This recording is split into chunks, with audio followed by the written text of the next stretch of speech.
Nurses are without a doubt the backbone of Kenya's healthcare system. We trust them with our lives, right? But have you ever actually stopped to wonder what they take home at the end of the month?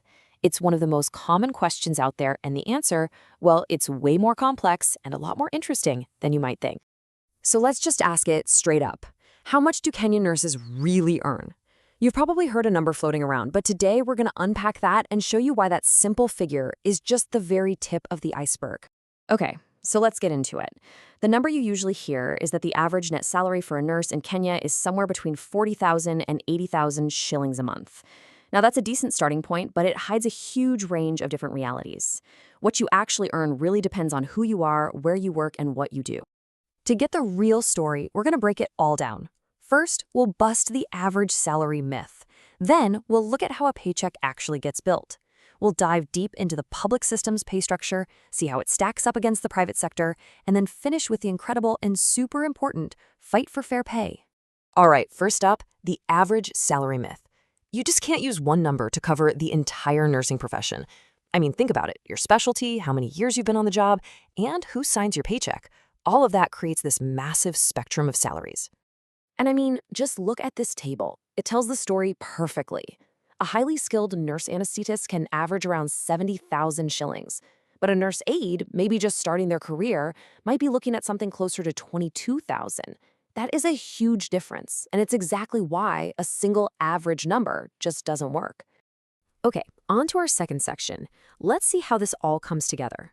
This is where it gets really interesting, because a nurse's compensation, especially in the public sector, isn't just one number. No, it's a whole package deal.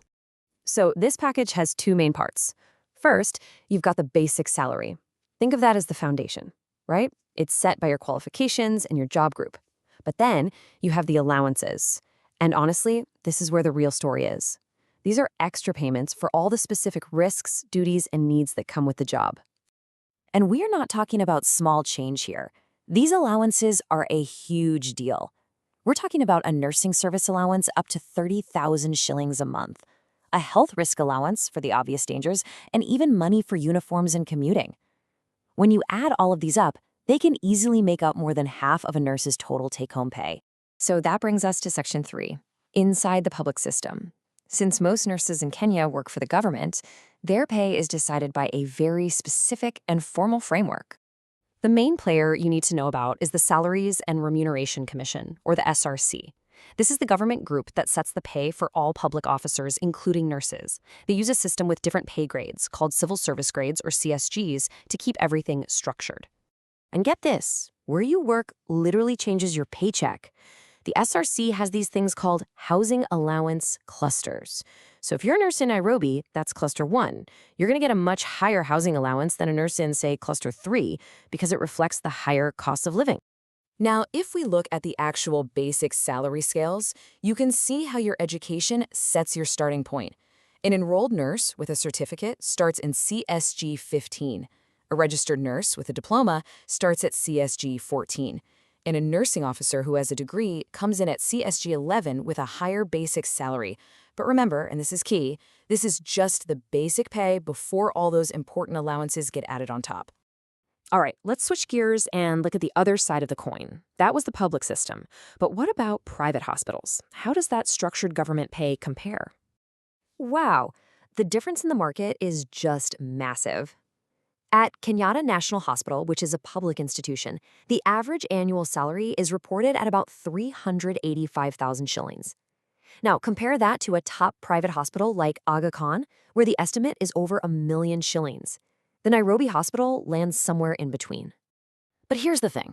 Higher pay doesn't always guarantee perfect satisfaction. This review for Aga Khan on Indeed.com gives their pay and benefits a 3.7 out of 5. It's a really powerful reminder that compensation is about more than just the final number. It's about feeling valued and treated fairly. And that struggle for fairness has been a huge part of the story for Kenyan nurses. And that leads us to our final and maybe the most important section of all, the fight for fair pay. For years, there has been this major push to make sure that all nurses, no matter what kind of contract they're on, are paid fairly for their work. This whole issue really came to a head with the nurses hired under the Universal Health Coverage Program. That big government initiative to make healthcare accessible for everyone. Well, the nurses' union took the government to court, arguing that the pay terms for these nurses were totally discriminatory. And this right here shows you exactly what was at stake. A UHC nurse with a diploma was getting a flat 50,000 shillings a month, period. No allowances. Their colleague on a permanent contract doing the exact same job was taking home between 100,000 and 120,000 shillings once you added in all the allowances. The gap was just staggering. But then came a landmark decision. The court sided with the UHC nurses. The judgment ordered that they had to be compensated according to the official SRC rules, and that meant getting all the relevant allowances. It was a massive victory for the idea of equal pay for equal work. Building on that win, the Ministry of Health and the Nurses Union signed their first ever collective bargaining agreement, a CBA. This was truly historic. It officially locked in better terms for nurses, including those enhanced risk and uniform allowances. For the average nurse, this means those crucial parts of their paycheck are now legally protected, boosting their take-home pay and creating a much more stable future. So, we end on this big question. As Kenya continues this incredibly ambitious push for universal health coverage, we have to remember that the entire system rests on its healthcare workers. So, how will fairly valuing its largest group of health professionals, the nurses, ultimately shape the future of health for every single Kenyan?